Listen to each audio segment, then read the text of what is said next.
their troops and spread misinformation. All communications coming in and out of the building will be controlled from the production studio. What's up, Division 2 agents? Welcome back to the channel. It's D Werewolf Gaming, back with another Division 2 video. Alright guys, today we're going to be talking about a powerful SMG that I haven't used in a while. Overall guys, with this season, year 7 in Division 2, seems that the Backfire SMG has been taking over the spotlight. But today I want to show you an SMG that is very powerful, pretty easy to get as well. And that SMG is the Lady Death SMG, guys. This gun is amazing, primarily for the talent, which is called Breathe Free. Basically, whenever you're moving, guys, you gain 4 stacks per second or 8 stacks if you're sprinting, up to 30 stacks. And each round fire consumes a stack, amplifying damage by 75%. Kills also grant plus 20% movement speed for 10 seconds. So overall, guys, whenever using this SMG, you will be getting pretty good damage as well, with an increase in movement speed. That's one reason why I do enjoy using this SMG. Alright guys, so as always, I'm just going to show you a little bit of gameplay. Then we're going to get ready to go over this build breakdown. Thank you to everyone that continues to support me on the channel, especially those who always have something positive to say, guys. Really appreciate each and every one of you.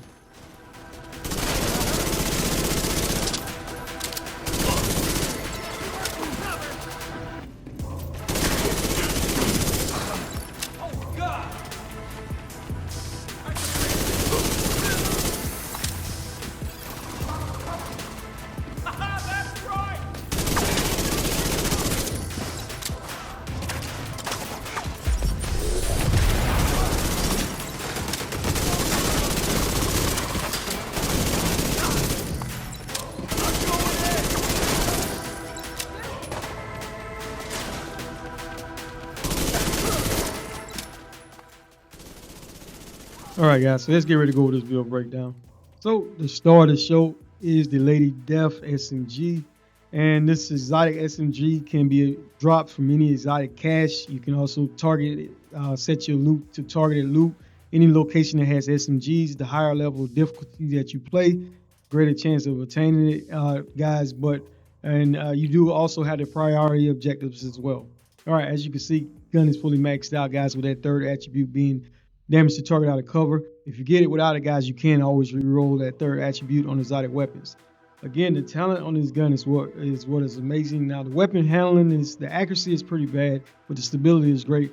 And the talent is called Breathe Free. When moving, you gain 4 stacks per second or 8 stacks if sprinting, and max stacks is equal to the weapon's magazine size. So basically, the bigger the magazine, the more stacks you can acquire. Alright, each round fire consumes a stack, amplifying weapon damage by 75%. Kills grants plus 20% movement speed for 10 seconds. The mods that come on this gun are 15% critical hit chance, 10% reload speed, 10% critical hit damage, and one last thing to point out, guys, that aren't on the barrel slot, it gives you the Kiss of Death, which gives you 500% increase in melee damage. So that's great, guys. You go melee an enemy, that's 500% increase in melee damage. Alright, so I did change up my secondary weapon some, guys, which you will see more in the gameplay. Alright, the Mach shotgun is amazing, but I did have an expertise of 12%. Core attributes are shotgun damage and damage to armor, with that attribute being 10% armor on the kill. That comes all the way out on the gun, guys, and you cannot take that off. Alright, the talent that I did choose is Preservation, and killing an enemy repairs 10% armor over 5 seconds. Headshot kills improve the repair by an additional 10%. The mods I do have on this gun is 5% critical hit chance mods, but always use whichever one works best for you. Alright, this is just one weapon that I was using. Now, like I said, when I show you more gameplay, this other gun I was using as well, because I needed to be able to get those enemies that was off from a distance. I did use the Lexington assault rifle, some guys, and good news for those who really want to obtain this weapon. The developers have confirmed that it is coming back to the game pretty soon. Alright, as you can see, the main thing with this gun is it comes with a total high base damage compared to some of the other AR assault rifles. And the core attribute is assault rifle damage with 21% health damage. Alright, the talent that I did have on this gun in the current gameplay was Strain, and you gain 10% critical hit damage for every 0.5 seconds you're firing, stacking up to 5 times. The mods I did have on it was 5% critical hit chance plus 15 rounds and 10% critical hit damage mod as well. For the mask, we did have one piece of the Sokolov mask, which gives you 10% increase in SMG damage. Core attribute, we did have 15% in weapon damage, with the attributes being 12% critical hit damage attributes and a 6% critical hit chance. attribute as well. All right, for the chest piece, guys, well, basically we did go with the 4-piece Hunter's Fury, and 2 pieces gives you plus 15% shotgun and SMG damage. 3 pieces gives you plus 20% armor on kill and also 50% health on kill. When you have on 4 pieces, you get the Apex Predator. Enemies within 15 meters receive a debuff, amplifying your weapon damage against them by 20%. Killing the debuff enemy with your weapon disorients other enemies within 5 meters and amplifies weapon damage by 5% for 10 seconds, stacking up to 5 times. That's 25% increase in more weapon damage. All right, the core attribute I did have was an armor core, with the attributes being 12% critical hit damage mods. All right, the talent on this chest piece is called Endless Hunger. This increases the duration of Apex Predator stacks from 10 seconds to 30 seconds. That's 30 seconds of amplified weapon damage. All right, so we did for the holster, it was the second piece of the Hunter's Fury set, but we did go with a core attribute, armor core, with a 12% critical hit damage attribute. For the knee pads, it was another armor core with 12% critical hit damage attribute. And for the gloves, it was the 4th piece of the Hunter Fury set. We did have an armor core, well, weapon core with a 12% critical hit damage attribute as well. All right, guys, the Memento backpack really does not need any introduction. One of the best exotics in the game, in my opinion, but it comes with all 3 cores. That's a weapon, armor, and a skill tier. I did have a 12% critical hit damage attribute, and the talent that comes on this backpack is called Kill Confirm. Enemies you kill drop a trophy on death. Collecting trophies provides both a short and long-term buff, the first of which scales with the number of cores you have. So basically, every red core, you're going to get 5% increase in weapon damage. Every blue core, you're going to be getting 10% increase in bonus armor. And every yellow, you're going to be getting 5% increase in skill efficiency. For every trophy collected, you get an additional plus 1% weapon damage, plus 1% skill efficiency, and 0.1% armor regen for 300 seconds. Get up to max stats, guys. That's 30% increase in weapon damage, skill efficiency, 3% armor regen. This is amazing, guys. All right, some other alternatives, guys. Well, talents that I would use is, if you did not have this backpack, is the Unstoppable Force talent. Killing an enemy increases total weapon damage by 5% for 15 seconds. The stacks up to 5 times, so that's 25% increase in weapon damage. Keep in mind, each time you kill an enemy, guys, this does refresh the talent. All right, Vigilance is great as well. It increases total weapon damage by 25%. But if you take damage, it disables the buff for 4 seconds. So that's the downside of using that talent there. If you did want a little bit more survivability, you could have went with any one of the talents such as Adrenaline Rush. Basically, whenever you are within a certain distance of an enemy, you're going to gain bonus armor if you need a little bit more survivability. And also the Bloodsucker talent is great as well, because when you kill an enemy, it adds and refreshes bonus armor as well. So that's just 2 other options if you did not have the Memento backpack. But in my opinion, guys, the Memento backpack does so much with all 3 cores. Then it helps improve your skill efficiency as well. So that way you get your skills back faster, be able to use it a lot. And on this build, as you see, I was using the Banshee Pulse. So, it was helping me get it back a lot faster. Gameplay, guys, no modifiers was used. They want to use it just to show you that this build does not need any modifiers to work. Overall, worked pretty good. All right, let's take a look at the weapon stats. As you can see, 52% critical hit chance with 151% critical hit damage and 70% headshot damage. All right, so let's take a look at the armor. We did have 1,505,016 armor with 451,505 armor on a kill. That's amazing. All right, with that, as you can see, 0% armor regeneration, but whenever you get to 30 stacks of from the Memento backpack, you will have 3% armor regen as well. All right, and we also had some health on the kill as well right there at 181,500. So overall, amazing build in my opinion. Really enjoy using it. All right, so we did go with the Gunner Specialization. And with the Gunner Specialization, guys, every third reload is 50% faster. Killing enemies does give you 10% armor back on the kill. And also, you get an increase in fire rate by 5% whenever you kill those enemies as well. Last thing is, don't forget to equip the correct weapon element that you, whatever class specialization you choose, so you can get up to 15% increase in weapon damage. So, for example, I'm using the SMG and shotgun, so I do want to make sure I got both of those elements equipped with my class specialization. All right, guys, if you like, one last thing is, let's go over the skills real quick.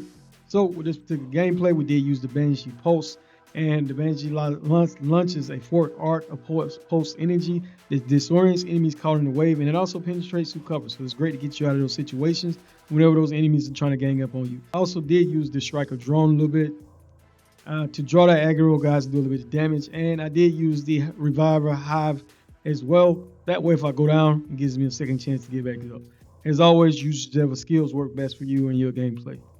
All right, guys, if you like the build, let's give it a thumbs up. Thank you for your valued time and continued support as always. For those of you who enjoy the gameplay, stick around. Gonna continue finish the rest of this mission. All right, D Werewolf out.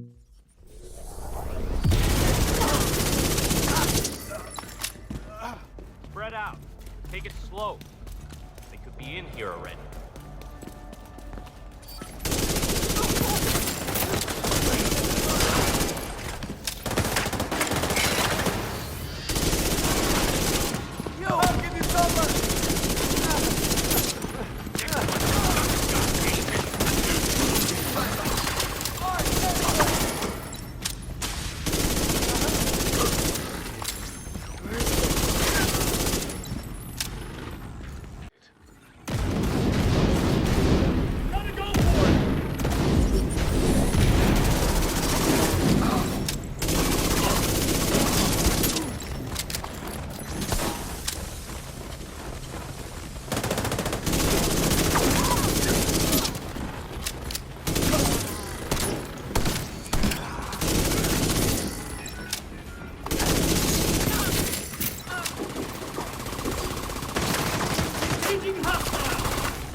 Pin him down, Al.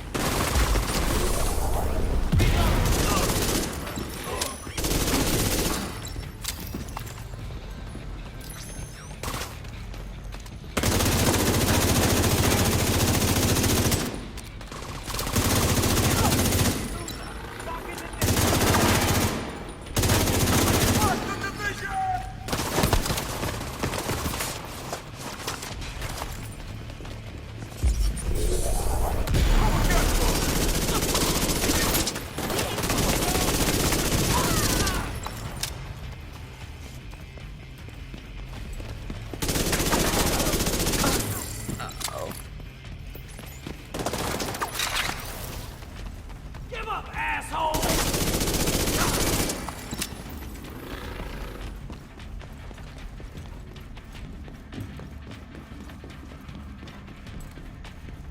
Stay out of DC!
viewpoint. If you set it, you'll lock out the True Sons and we can take over the channels. Okay, stay by the module and make sure it completes the reset sequence.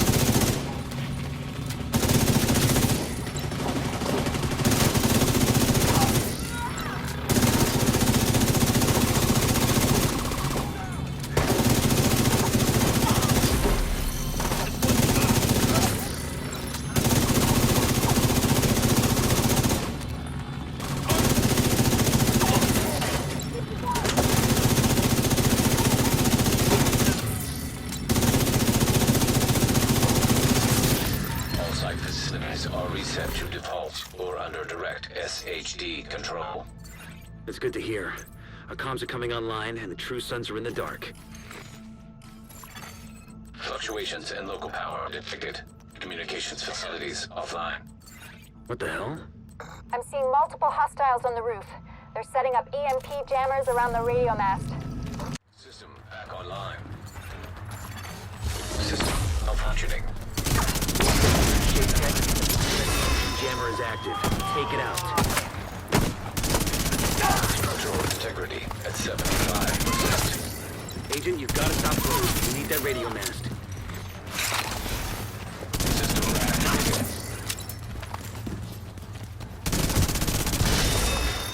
System disrupted.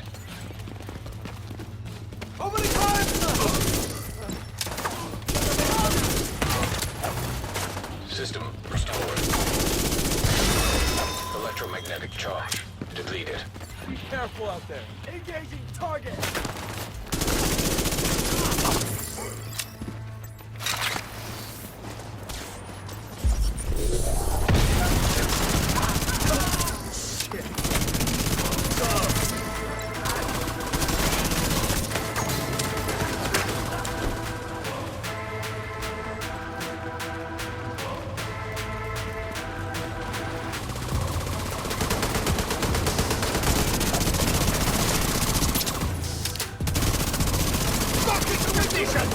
Keep him off me!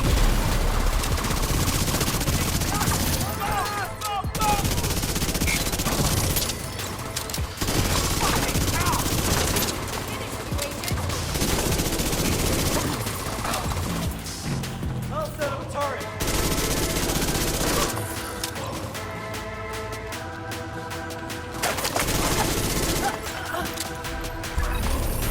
All right, the facility is ours. True Sons just lost a powerful tool.